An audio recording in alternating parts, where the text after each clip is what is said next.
The LA Kings win again, and TV analyst Jim Fox joins us to talk about the Kings' recent turnaround of this edition of Locked On LA Kings. You are Locked On Kings, your daily podcast on the Los Angeles Kings, part of the Locked On Podcast Network, your team every day.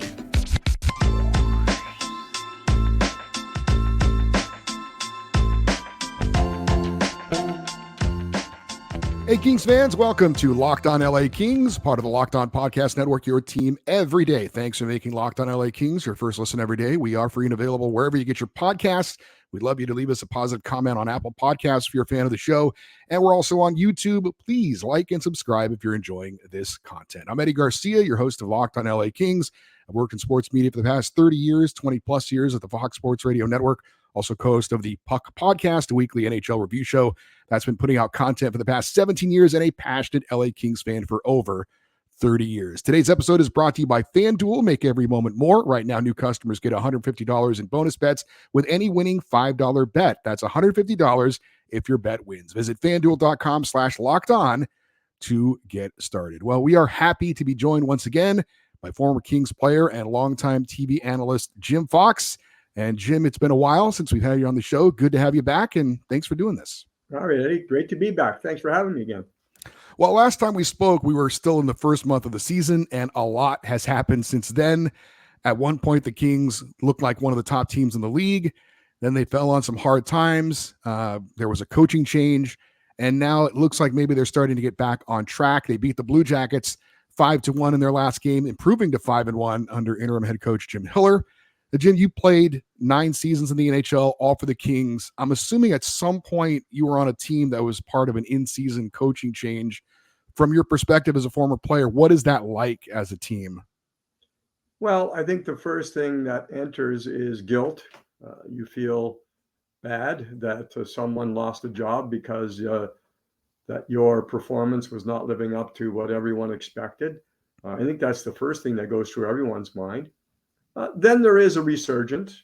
I have to say that there's, a new life. There's a breath of fresh air.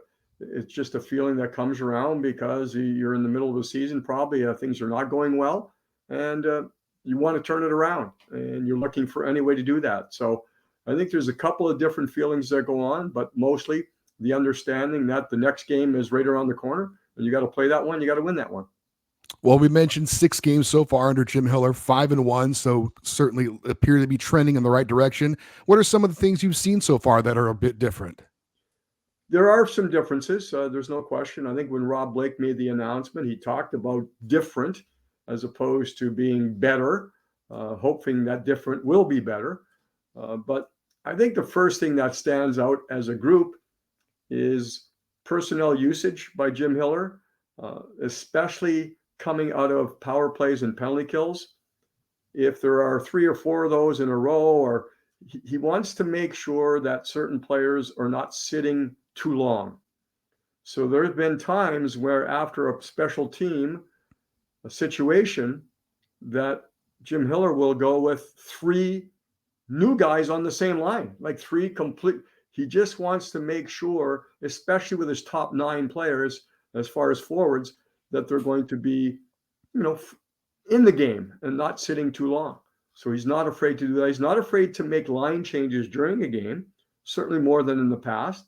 And it seems like it's not a punishment or a demotion. It just seems, again, situational.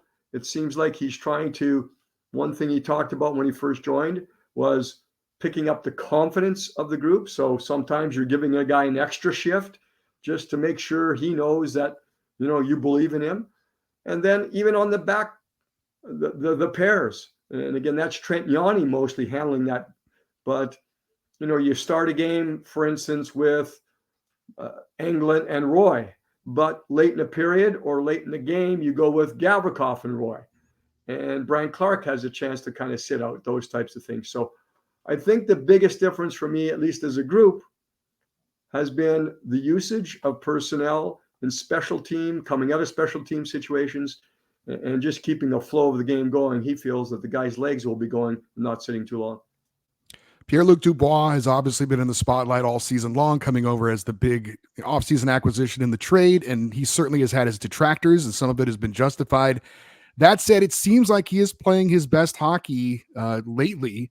Do you agree that that's the case, and what do you see that might be different from him? Well, Eddie, if you don't see it, then I mean, it is obvious. He is playing his best. That still means that he needs to bring more. But again, you mentioned differences. So what happened was here, the Kings took a different approach with Pierre-Luc Dubois. And believe me, it's probably not an approach you want to take.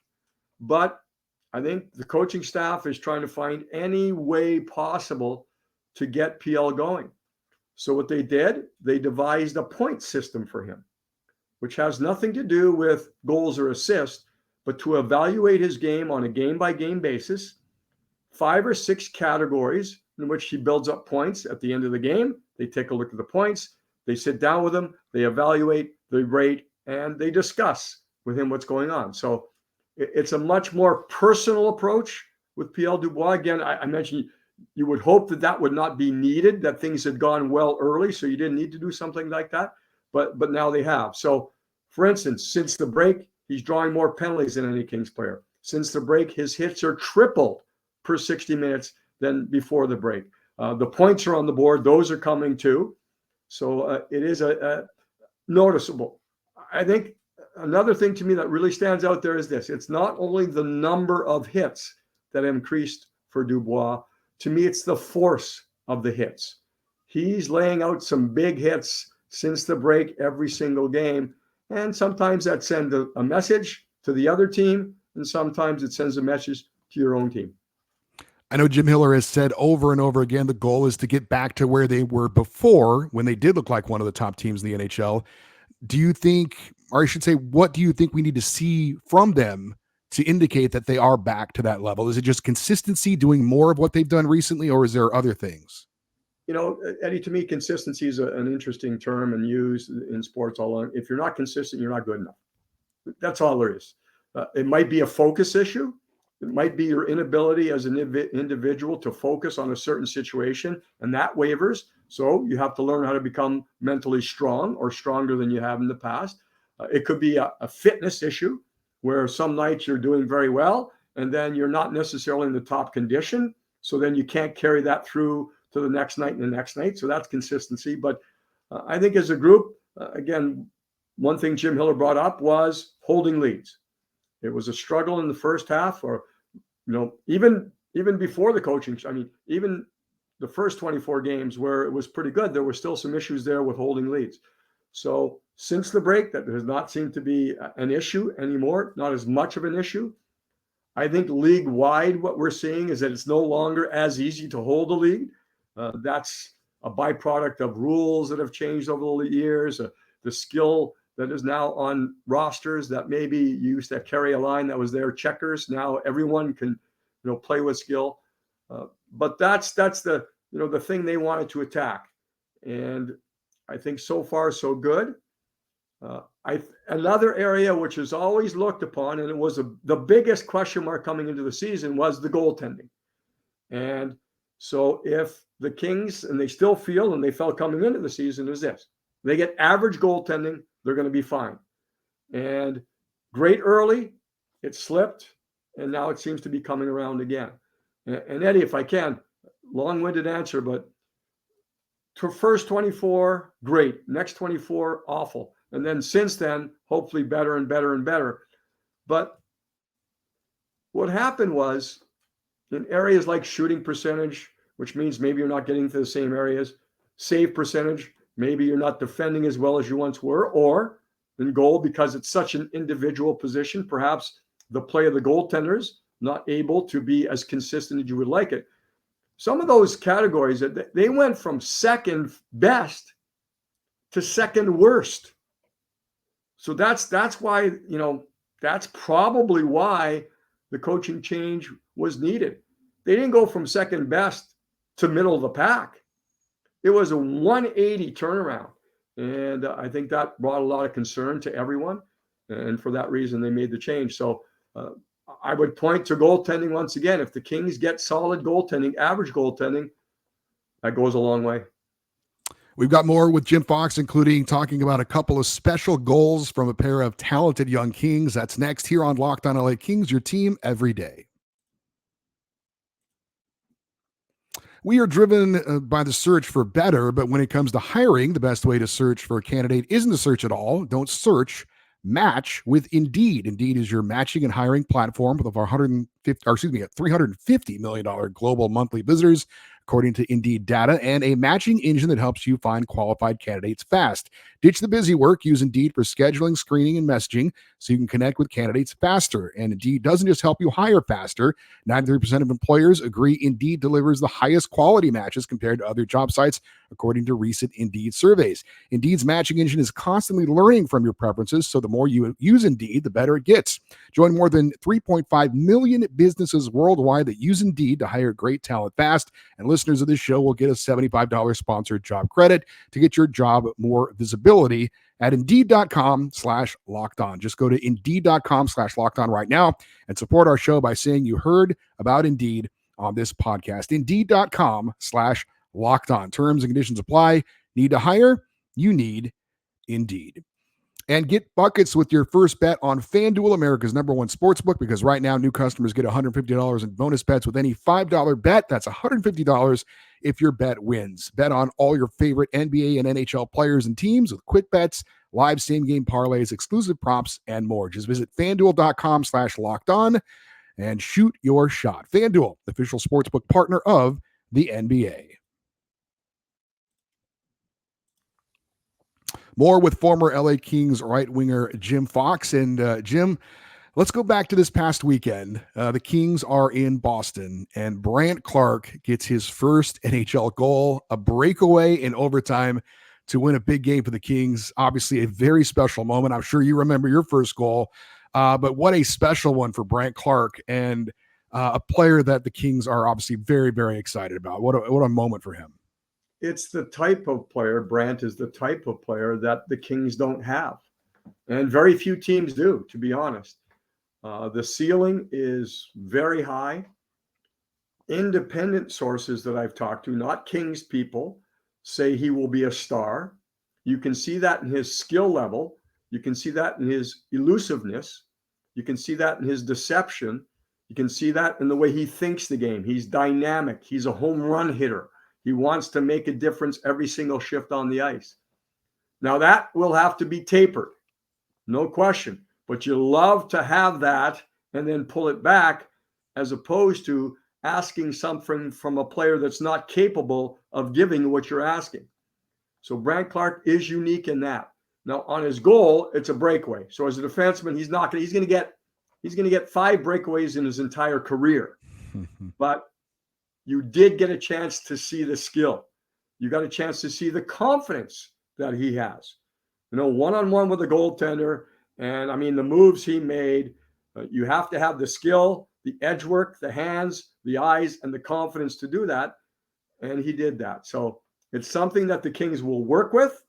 It's something the Kings will have to, at times, again, you know, home run is something you look for, but sometimes sacrifice bunt is the way to go. So that's what you have to do, and that's what they're going to have to work with Brent. But it is really nice to know that he has that level of skill, and then you work from there. I believe it was today that Jim Hiller talked about Brent Clark learning to be an NHL defenseman, right? And being a defensive player first. They know he has the skills, and when he has the opportunity, he has the green light to show those off. But it's, you know, we're all excited as fans about his offensive game. But what have you seen from him as far as learning the game defensively at the NHL level? You know, Eddie, I've heard it and I've seen it, and I've heard it from the Kings people in development. They feel that Brent Clark is a good defender. The issue is sometimes the decisions he makes puts him and the team in a situation where it's very difficult to defend because you're too risky. And you try something, you turn it over, and then all of a sudden you can be the best defender in the world. It doesn't matter. You're not in good position. So as far as his skills, he has good size, he has good reach. His strength will have to improve. The front net battle areas, he'll have to improve there. But overall, he's a decent defender. You know, I think you could say that about Erik Karlsson. You could say that about PK Subban, who used to play. They used to get criticized. It was less about their defending and more about their decisions. And I think Brent fits that. Now, he will have to learn some techniques in front of the net, because until that strength gets to a point where it needs to be, boxing out, all those types of things, you have to, figure out a way to get to a low position, a stronger position, use of your stick, how you wrap stick on stick. I've seen him do that very well. So get a little bit stronger, grow and mature as a player to understand that sometimes, you're just going to have to make sure that you're taking care of your own end first. That's what the Kings are asking. But yeah, you'll continue to work on it. He'll continue to work on it. You can always get better in those areas. And one thing, just playing against the best players in the world will help there, because you see it firsthand and you learn how to adapt. We go from Brent Clark's overtime game winner to Quinton Byfields' goal against Columbus. And people are talking about it a lot in the hockey world, talking about it being maybe the goal of the year. So many things you can talk about as far as being impressed with it. But maybe when you look at that goal and there were multiple replays and you just marvel at it watching it in slow motion, what was the most impressive thing to you about that goal? Well, I think the most impressive thing to me was when he made the jump move to go from the outside to the inside. He almost lost his stick on the play, and he had to control the puck, initial touch, first touch with his skate. And when you're doing that, the control probably lessens. He seemed to have ultimate control off his skate. And then in the same motion, he had to kind of lift the stick of the defender, Werenski, and then recover the puck. Now, the last move was quick hands. We've seen that from him before. But just the overall thing, I think it's very difficult to pick apart one element because there were so many different things there. I will say this, Eddie. The one thing, and I said it during the game, the one thing I don't think that Quinton Byfield gets enough credit for is this: his daily application of work in practice, working on little things, working on front net, how to get your stick open, how to body position so when the loose puck is there, you get there, how to go into contact and get a lower, stronger position, something he didn't have when he came into the league. You tie that all together. I've seen the hands, I've seen the speed, we all see that. But when you put it together like he did on a one-on-one move and then recover and able to make a move on the backhand, very impressive. That's elite level skill in a player that's 6'5" and will only get bigger and stronger. Yeah, I think the most enjoyable thing for me this season has been Quinton Byfield blossoming. And as you mentioned it, he's still learning. He's still figuring it out. We're certainly seeing some amazing glimpses of it, but I don't think it's unfair to say that he can and will be a lot better. He'll get to a point where he's driving the line he's on. And because he's played so well, that's allowed Jim Helder to move him, what I'm going to say, down in the lineup. But that's only to make that second or third line more competitive, more involved, more impactful. And the guy who is the catalyst is Quinton Byfield. So you're saying that about a young player. He will develop, he'll mature, he'll get to learn the league a little bit more, which just helps him more and more. But the way he applies himself is something, to me, I rarely see in a young player, because a lot of times young players just rely on their skill. I've seen QB at practice work on the smallest detail with the coaches, and that impresses me, because once he gets to a game, when he first came up, he was going a million miles an hour, and nothing was getting done. Now he's getting, going a million miles an hour, and a lot is getting done. We've got more with Jim Fox, going to get his thoughts on what's coming up for the LA Kings. We'll do that here on Locked on LA Kings, your team every day. Drive, passion, and patience. What brings home the winning trophy is also what keeps your ride or die alive. eBay Motors is everything you need to maintain your vehicle and level up to peak performance, from superchargers, roof racks, exhaust kits, LED headlights, and more. Whether you're into speed, power, or style, eBay Motors has got you covered. With over 122 million parts for your number one ride or die, you always have exactly what you're looking for.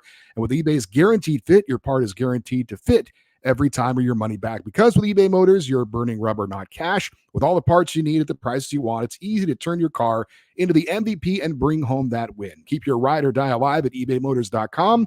Eligible items only. Exclusions apply. eBay's Guaranteed Fit only available to U.S. customers. The LA Kings will face the Nashville Predators on Thursday, 7:30 p.m. Pacific time.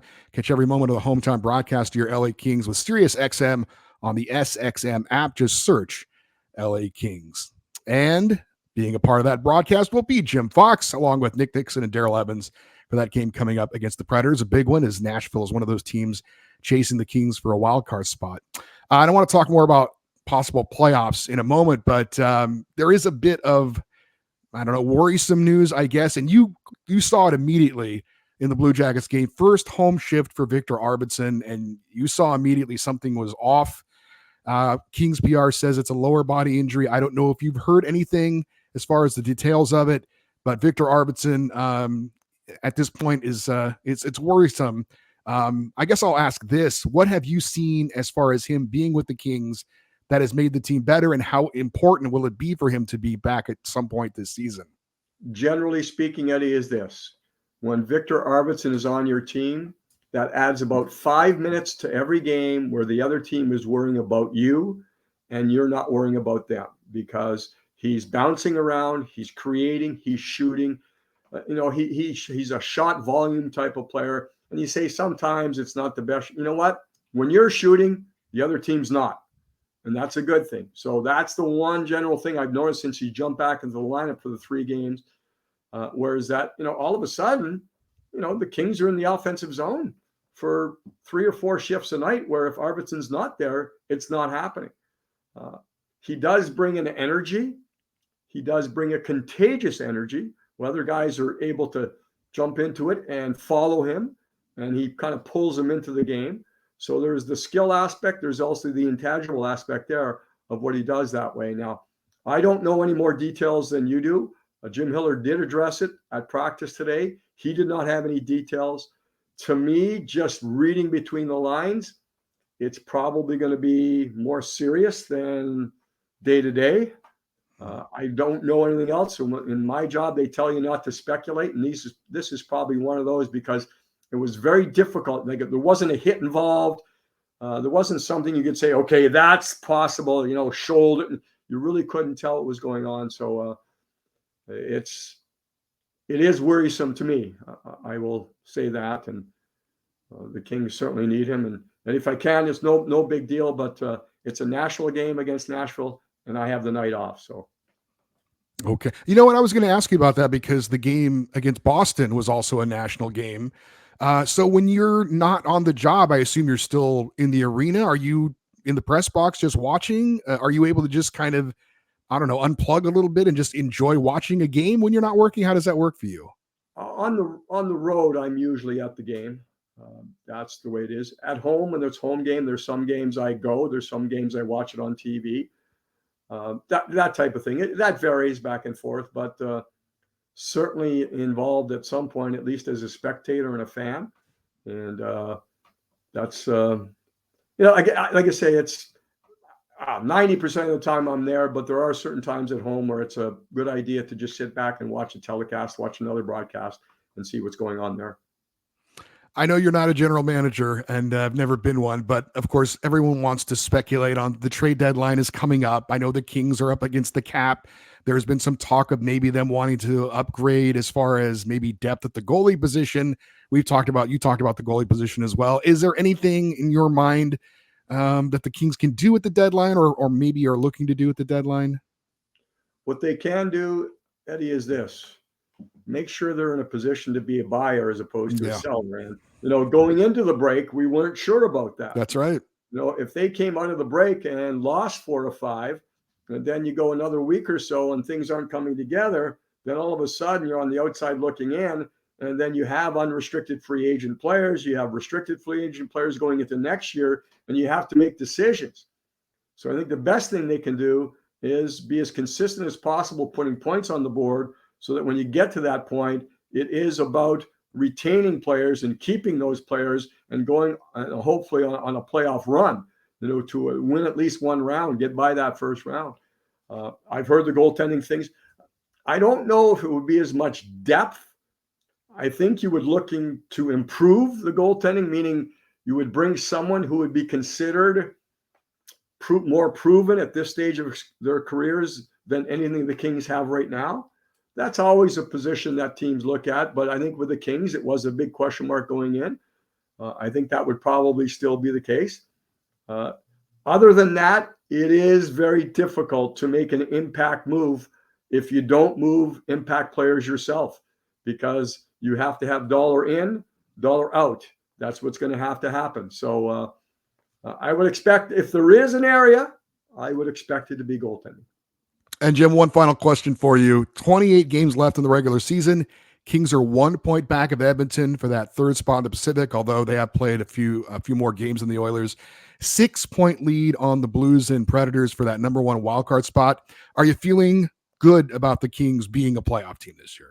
Well, I'm feeling good because I felt out of the break again. There's kind of a law of averages, right? And like we talked earlier, the Kings were great, and then they were at the bottom. There was no in between. If the Kings just stay at the in between, they're going to be a playoff team. The numbers would tell you that. That's what's going to happen. Now, can they build on it?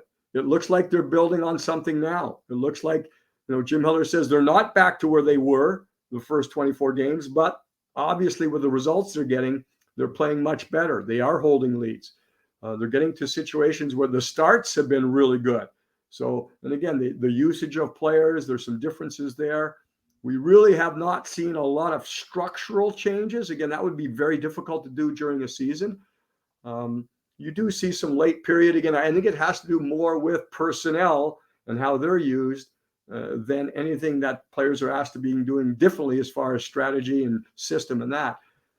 So, yeah, a playoff team, I think they should be, just if they get back to normal, just if they get back to an average situation. Obviously, you want more than that, and that's something they'll be working on. A big issue, Eddie, will be Arvidsson. I mean, it will be a big issue to see if he's available or not. If not, I'm not sure how much that weighs on the salary cap, and maybe it does open up a door to maybe be a little bit more liberal and go after something up front. If Arvidsson is not available, then that changes everything. Jim, always grateful to get some of your time. Thank you as always. Continued success on the broadcast, and hope we can talk again come playoff time. Eddie, always a great time talking to you. I appreciate it. Thank you. Thank you. All right. Thanks to Jim Fox for joining us. And for you everydayers, those of you that listen and watch Locked On LA Kings every day, on Thursday's show, we'll preview that Kings-Predators game. Friday, we'll recap that game, have a preview of the Kings-Ducks on Saturday, and as usual, have our fan feedback show as well. The email address you want to take part of that, lockedoneddie@gmail.com, EDDIE, and you can always leave your comments in the YouTube section of the comments as well. And love you to stay interactive with us on social media, X, Twitter, Instagram. We are at Locked On LA Kings. I'm Eddie Garcia. Thanks for listening and watching this episode of Locked On LA Kings, part of the Locked On Podcast Network, your team every day. Have a great rest of your day. We'll talk to you tomorrow. And as always, go Kings, go.